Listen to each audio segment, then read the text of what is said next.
বিদ্যুৎ কী এবং এটি কিভাবে উৎপন্ন হয়? বিদ্যুৎ হলো এক ধরনের শক্তি যা ইলেকট্রনের চলাচলের মাধ্যমে সৃষ্টি হয়। এটি স্থির স্ট্যাটিক ইলেকট্রিসিটি ও প্রবাহিত কারেন্ট ইলেকট্রিসিটি দুই রকম হতে পারে। বিদ্যুৎ উৎপন্ন হয় বিভিন্ন উৎস থেকে, যেমন ব্যাটারি, জেনারেটর, সৌরশক্তি বা জলবিদ্যুৎ কেন্দ্র।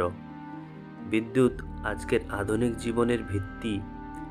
এটি আলো, গরম, ঠান্ডা, পরিবহন, যোগাযোগ, চিকিৎসা এবং শিল্প কারখানায় অপরিহার্য ভূমিকা পালন করে। তাপ কী এবং এটি কিভাবে বস্তুতে প্রভাব ফেলে? তাপ হলো এমন এক ধরনের শক্তি যা কোনো বস্তুর কণাগুলোর গতি বৃদ্ধির ফলে অনুভূত হয়। তাপ বস্তুতে প্রবাহিত হলে সেটি আয়তন, তাপমাত্রা বা অবস্থা, কঠিন তরল গ্যাসীয় পরিবর্তন হতে পারে, যেমন বরফ গলে জল হওয়া বা জল ফুটে বাষ্প হওয়া। তাপের প্রভাব ঘটে। তাপ শক্তি পরিবাহিতা, বিকিরণ ও সঞ্চালনের মাধ্যমে ছড়িয়ে পড়ে। চুম্বক বলতে কী বোঝানো হয় এবং এর প্রকারভেদ কী কী? যে বস্তু লোহা, নিকেল, কোবাল্টকে আকর্ষণ করতে পারে তাকে চুম্বক বলে। চুম্বকের দুটি মেরু থাকে, উত্তর মেরু ও দক্ষিণ মেরু। চুম্বক প্রাকৃতিক, যেমন লোডস্টোন, ও কৃত্রিম, যেমন লোহা দিয়ে তৈরি ইলেকট্রোম্যাগনেট।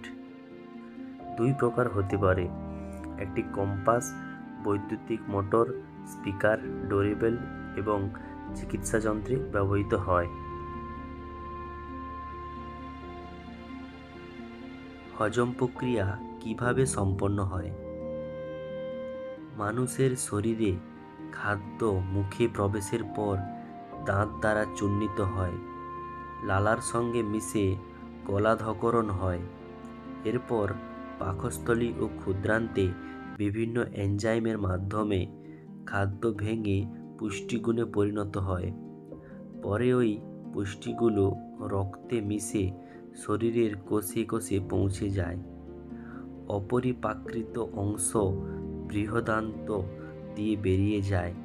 এই পুরো প্রক্রিয়াকেই হজম বলা হয়। রক্তের প্রধান উপাদান ও কাজ কী? রক্ত মানবদেহের এক বিশেষ তরল পদার্থ যা জীবনের অত্যন্ত গুরুত্বপূর্ণ। এটি মূলত 4টি উপাদানে গঠিত: প্লাজমা, লোহিত রক্তকণিকা, শ্বেত রক্তকণিকা ও প্লাটিলেট।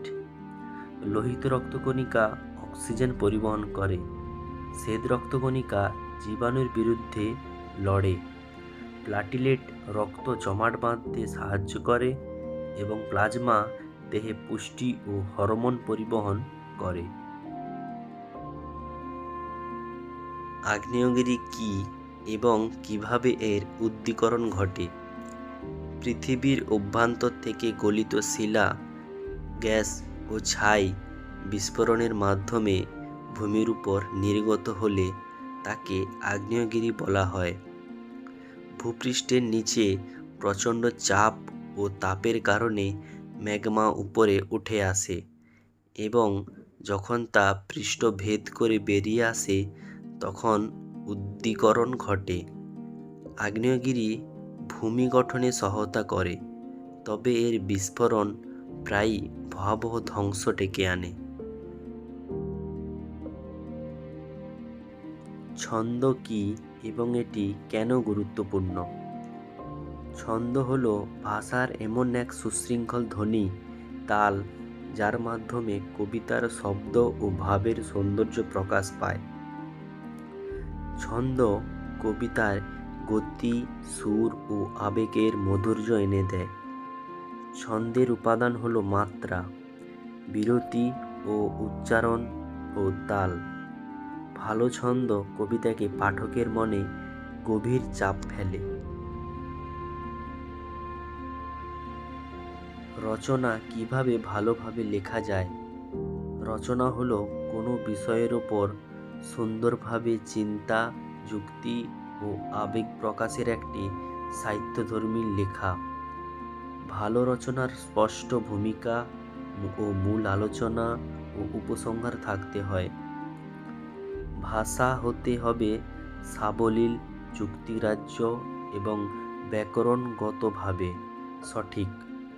রচনাকে আকর্ষণীয় করতে প্রয়োজন উদাহরণ, উপমা ও প্রাসঙ্গিক ঘটনা যোগ করা যেতে পারে।